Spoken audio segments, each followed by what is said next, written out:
warahmatullahi wabarakatuh.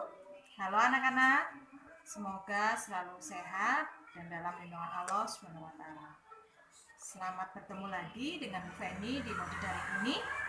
Untuk pertemuan hari ini dalam pelajaran BK akan membahas tentang cara mengendalikan emosi. Perhatikan baik-baik ya video dan materinya. Setelah ini kita adakan diskusi. Oke, terima kasih. Baik anak-anak, sekarang kita sama-sama akan melihat pengertian emosi terlebih dahulu. Kita akan lihat dari dua pandangan. Yang pertama secara etimologi, yang kedua menurut para ahli. Nah, arti kata emosi jika dilihat secara etimologi itu maksudnya asal bahasanya. Emosi berasal dari bahasa Prancis yang berasal dari kata émouvoir yang artinya kegembiraan. Bisa juga dilihat dari bahasa Latin émouvere, terdiri dari dua suku kata, yang berarti luar dan mover yang berarti bergerak. Dengan kata lain, kalau kita telaah secara etimologinya, emosi itu hasil dari reaksi tubuh dalam menghadapi situasi tertentu. Nah, sekarang kita akan lihat pengertian emosi menurut dua ahli. Yang pertama menurut Surgada yang menjelaskan bahwa emosi merupakan respon terhadap suatu perangsang yang menyebabkan perubahan fisiologis disertai perasaan yang kuat dan biasanya mengandung kemungkinan untuk meletus. Yang kedua, menurut Chaplin, emosi adalah suatu keadaan yang terangsang dari organisme yang mencakup perubahan-perubahan yang disadari yang sifatnya mendalam dari perubahan perilaku tersebut. Jadi, kalau dilihat secara etimologi dan menurut pendapat para ahli, ada beberapa kunci yang bisa kita ambil dari arti kata emosi itu sendiri. Tadi ada respon, ada rangsangan, ada perasaan, ada organisme. Nah, sekarang kita akan simpulkan bahwa emosi adalah setiap kegiatan atau pergolakan perasaan, pikiran, nafsu, serta setiap keadaan mental yang hebat dan meluap-luap. Nah, jadi emosi itu ya reaksi tubuh untuk menghadapi situasi tertentu.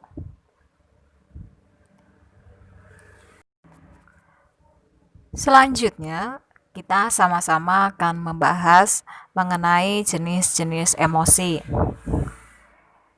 Jenis-jenis emosi sendiri bisa kita lihat berdasarkan dua. Yang pertama, berdasarkan sebab dan reaksi yang ditimbulkan. Kalau berdasarkan ini, emosi itu dibedakan menjadi tiga. Yang pertama, emosi yang berkaitan dengan perasaan atau syaraf-syaraf jasmania. Munculnya emosi seperti ini biasanya lebih banyak dirasakan karena faktor fisik di luar individu, misalnya cuaca, kondisi ruangan, dan tempat di mana individu itu berada. Misalnya seperti apa? Ada rasa dingin, panas, hangat, sejuk yang berkaitan dengan badan kita. Yang kedua, emosi yang berkaitan dengan kondisi fisiologis, yaitu dikarenakan faktor kesehatan. Mungkin bisa kita rasakan dalam kehidupan sehari-hari, ada rasa sakit, meriang, dan sebagainya. Yang ketiga, emosi yang berkaitan dengan kondisi psikologis.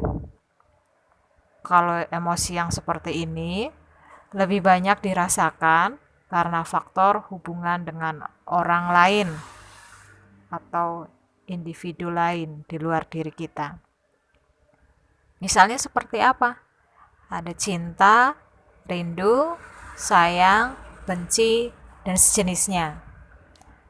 Nah, itu kalau jenis-jenis emosi berdasarkan dari sebab dan reaksi yang ditimbulkan.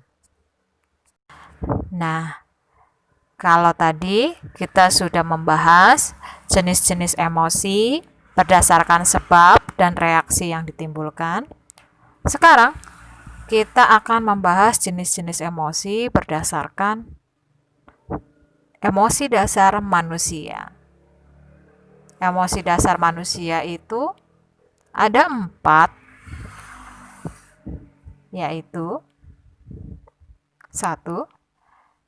Emosi senang yang terdiri dari bermacam-macam bentuk, misalnya bahagia, riang, gembira, suka, takjub, kagum, terpesona.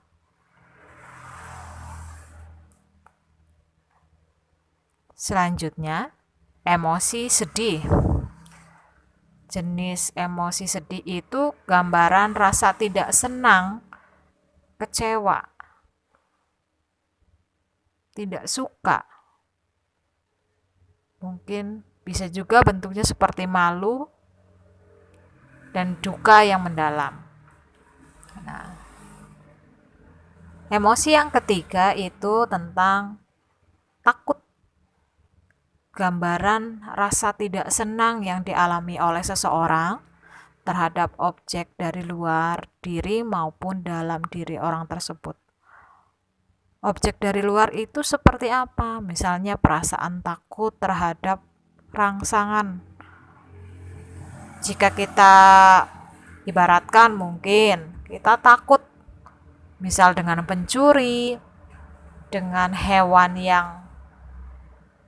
menjijikan, atau mungkin ada hewan yang kita benci, akhirnya kita takut, ada timbul perasaan atau emosi takut.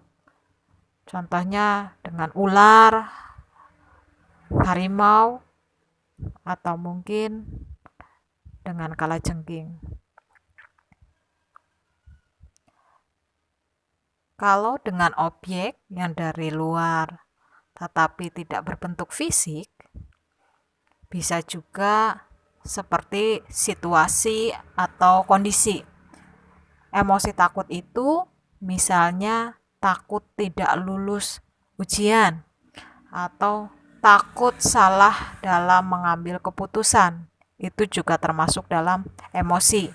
Hanya perangsangnya yang satu terlihat seperti pencuri, hewan yang kita takuti, itu fisiknya bisa kita lihat, sedangkan kalau situasi ataupun kondisi yang menimbulkan emosi takut, misalnya itu ujian atau dalam momen kegiatan kita harus mengambil keputusan, muncul emosi takut berbuat salah. Nah, emosi yang terakhir yaitu emosi marah, yaitu gambaran perasaan terhadap suatu objek seperti peristiwa, perilaku orang, hubungan sosial, dan keadaan lingkungan.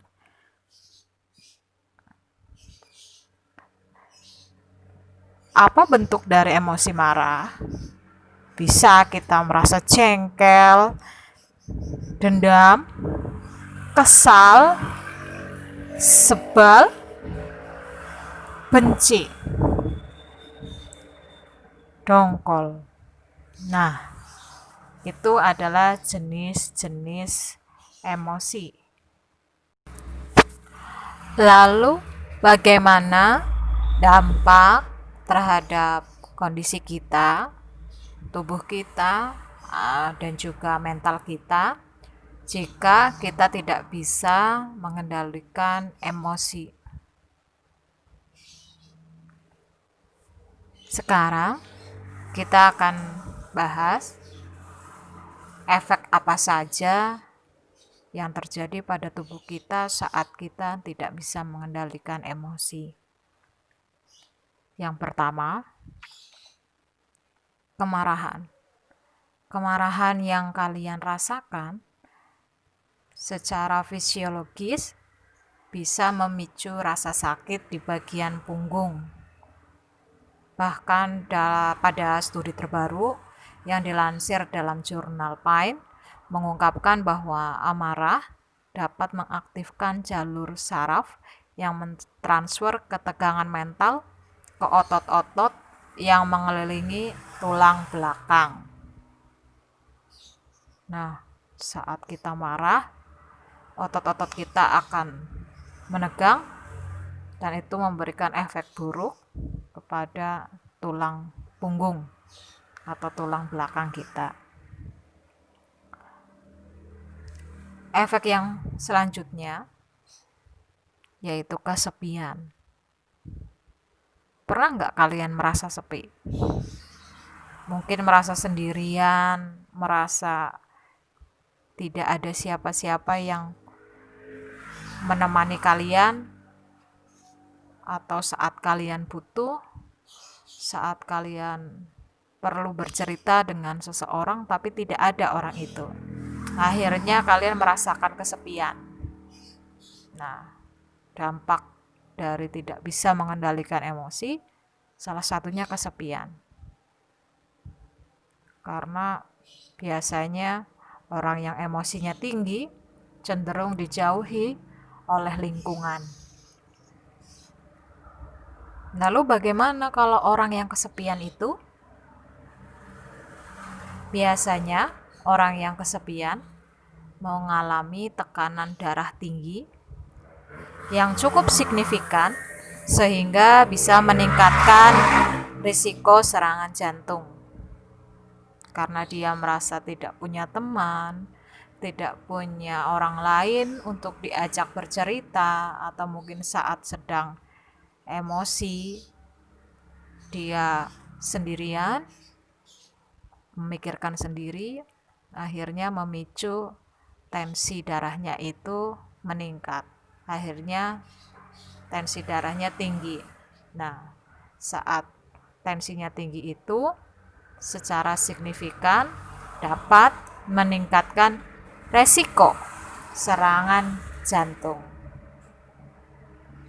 Jadi hati-hati ya, kalau saat emosi jangan sampai kita sampai lupa dengan siapa kita berbicara atau dengan siapa kita sedang emosi.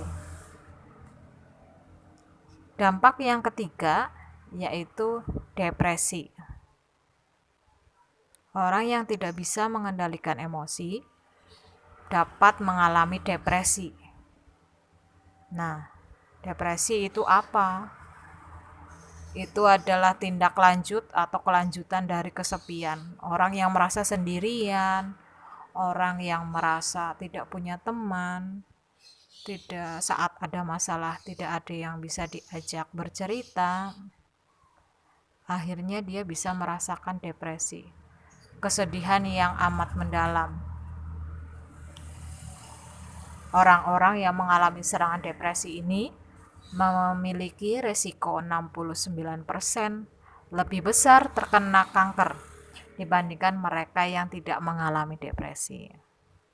Nah, depresi itu memicu hormon stres untuk keluar dari tubuh.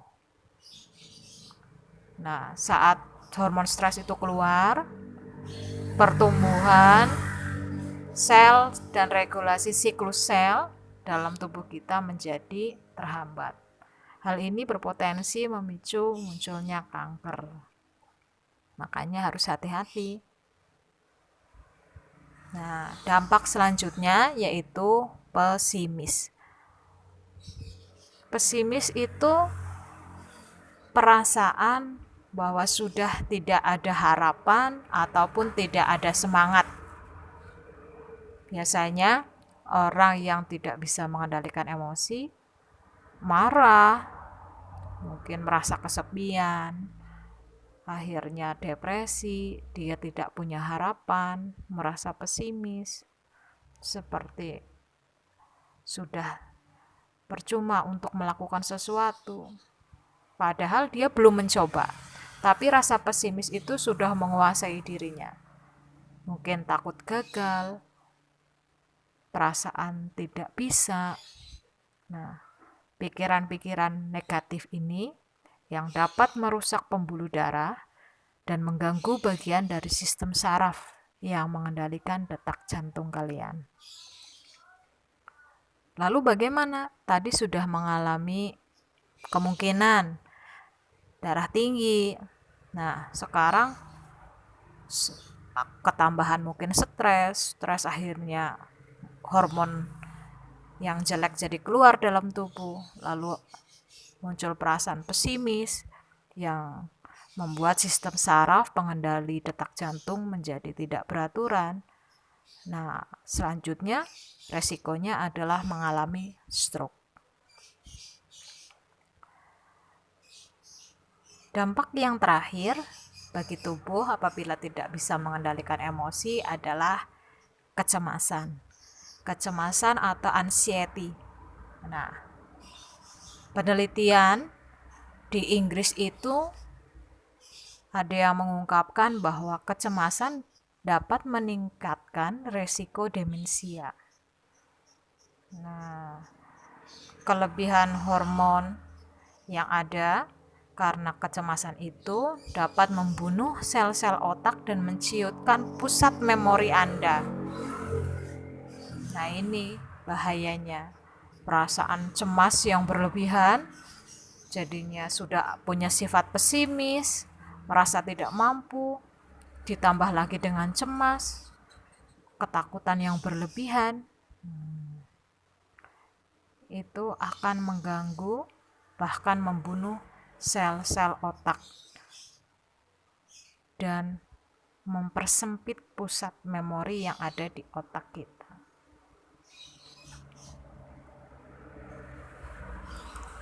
Ternyata ngeri sekali ya dampak bagi tubuh bagi orang yang tidak bisa mengendalikan emosi. Baik, sekarang kita akan membahas cara mengendalikan emosi. Kenapa sih kita perlu mengendalikan emosi? Karena kita sendiri pasti tidak mau dampak yang sudah kita bahas tadi, kalau tidak bisa mengendalikan emosi, terjadi pada tubuh kita. Nah, sekarang kita akan sama-sama membahas mengenai cara mengendalikan emosi yang bisa kita coba dalam kehidupan sehari-hari. Yang pertama, menghindari keadaan yang memicu emosi. Jadi, kita itu harus bisa menghindari sumber yang menyebabkan emosi kita menjadi meluap-luap. Misalnya, kita paling tidak suka jika sudah janjian dengan seseorang tetapi waktunya jadi mulur atau ngaret. Nah, kita sendiri terapkan dalam diri kita bahwa kita itu harus tepat waktu. Jika ada teman atau orang lain yang kita ajak untuk janjian tidak datang tepat waktu, bagaimana kita menghindari atau supaya tidak terpancing emosinya? Nah, kita harus menghindari sumber tersebut. Kita yakinkan betul pada teman kita bahwa kita adalah orang yang sangat menghargai waktu dan tidak suka dengan membuang waktu yang sia-sia. Atau bisa juga kita meminimalisir membuat janji dengan orang yang tidak menghargai waktu. Cara yang kedua adalah mengubah situasinya. Emosi yang sebaiknya dikurangi, misalnya kekecewaan. Saya contohkan seperti ini. Jika kalian menyajikan makanan yang biasanya untuk keluarga, sudah capek-capek masak, tapi kok ternyata tidak dihargai oleh anggota keluarga yang lain, mungkin rasanya kurang enak, atau mungkin ada yang tidak berselera. Nah, kita ubah situasinya. Bagaimana caranya? Kita memahami betul bahwa segala sesuatu itu tidak harus sesuai dengan keinginan kita. Kita memahami bahwa selera orang itu berbeda dengan selera kita. Jadi wajar kalau ada yang menganggap mungkin masakan yang menurut kita enak, menurut orang lain belum tentu dengan yang sama kita rasakan. Cara selanjutnya adalah mengubah fokus perhatian. Apakah kalian pernah merasa diri saya kok berbeda dengan orang lain, atau mungkin timbul perasaan rendah diri, minder, dan merasa tidak pede dengan kondisi kita. Nah, coba kita lihat fokus perhatian kita itu pada apa yang membuat kita tidak merasa percaya diri, atau yang bisa memunculkan emosi takut, atau mungkin ada emosi yang membuat kita menjadi berpikiran negatif. Fokus kita diubah. Misalnya, kita merasa tidak pede dengan penampilan tubuh kita. Mungkin dari segi tinggi badan atau berat badan. Terkadang ada orang atau teman yang sedang membahas mengenai bentuk fisik, terus kita terpancing emosinya karena kita memiliki fokus pada kekurangan diri kita di bidang fisik. Coba kita alihkan fokus perhatian itu. Misalnya, bahwa seseorang bisa dihargai itu tidak harus selalu dilihat dari fisiknya. Bisa juga dari cara berpikirnya, dari sopan santunnya, dari menghargai orang lain. Nah, fokus perhatian kita yang kita ubah. Jadi, jika ada orang lain yang membahas tentang bentuk fisik ataupun bentuk tubuh, kita cuek saja, tidak perlu terpancing emosinya. Terima saja kalau misalnya kita memang ada kekurangan, tidak apa-apa, bahwa manusia itu memang diciptakan secara unik, berbeda antara individu satu dengan lainnya. Cara selanjutnya adalah mengubah respon terhadap situasi, mengubah cara berpikir. Tadi kita mengubah fokus perhatian, sekarang kita bisa mengubah situasinya. Yang kaitannya dengan tadi, cara pandangnya juga kita ubah. Oh, apa sih memangnya yang menjadi kepuasan atau kesenangan atau tujuan misalnya pada diri remaja itu? Oh, biasanya mukanya berjerawat. Yang berjerawat itu berarti jelek. Kita merasa emosi kalau timbul jerawat, atau mungkin ada teman kita yang membahas tentang jerawat atau mungkin muka yang halus. Nah, cara berpikir kita yang harusnya diubah. Remaja itu wajar punya jerawat karena ada reaksi hormonal yang sedang berkembang dari kita mulai anak-anak menuju dewasa. Itu ada pergolakan-pergolakan hormonal. Jadi wajar saja kalau ada jerawat. Selanjutnya, mengubah respon terhadap situasi. Nah, kalau misalnya kita sudah mulai terpancing, emosi kita keluar oleh rangsangan dari luar, coba deh kita ambil nafas dalam-dalam sambil menutup mata. Mungkin bagi yang beragama Islam bisa mengucapkan istighfar. Nah, cara selanjutnya yaitu menerima keadaan atau realita yang ada. Segala emosi yang muncul dan sebagainya itu biasanya ada atau keluar karena suatu masalah. Sedangkan masalah itu adanya kesenjangan antara kenyataan dengan harapan yang kita inginkan. Coba deh kita menerima keadaan, kita bisa menerima realita. Misalnya, saya berangkat pagi-pagi ke sekolah, tetapi ternyata di jalan motornya gembes. Emosi, sudah sengaja berangkat pagi biar nggak telat sampai sekolah, malah motornya bannya gembes. Marah. Lalu kita pikir, kita tarik nafas dia dalam-dalam. Loh, kalau kita marah-marah juga nggak akan betul motornya. Kalau kita marah-marah juga waktu nggak akan berhenti, akan terus berjalan. Lalu bagaimana? Ya sudah, kenyataannya sekarang seperti itu. Bagaimana solusinya? Kita berpikirnya seperti itu. Cara selanjutnya bisa juga kita dengan menulis. Menulis itu dapat membantu menemukan kondisi yang menyebabkan perasaan yang tidak diinginkan. Misalnya kita menuliskan perasaan kita di kertas, atau mungkin kita bisa mengobrol dengan teman lewat WA. Nah, itu juga menulis, ya. Jadi kita bisa mengidentifikasi pemicu secara spesifik untuk menemukan cara mengelolanya lebih produktif. Coba tulis aja. Kalau misalnya punya hobi menulis, bikin karangan, dibikin cerita. Oke. Selanjutnya yaitu mengatur waktu yang tepat untuk mengekspresikan diri. Biasanya kalau sudah emosi kita merasa tegang, otaknya tegang, otot-ototnya tegang. Nah, jadinya badan merasa tidak enak.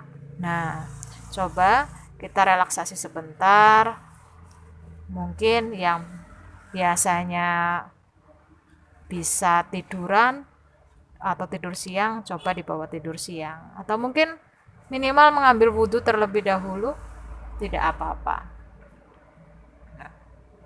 Selanjutnya adalah mencoba meditasi. Nah, meditasi ini mungkin kalau dalam agama Islam bisa dengan sholat atau mungkin zikir. Meditasi ini kalau misalnya dengan senam yaitu berarti yoga. Hal ini bisa membantu tubuh supaya lebih rileks dan nanti perasaan, pengalaman yang tidak enak yang memunculkan emosi itu bisa redam dengan sendirinya. Oke.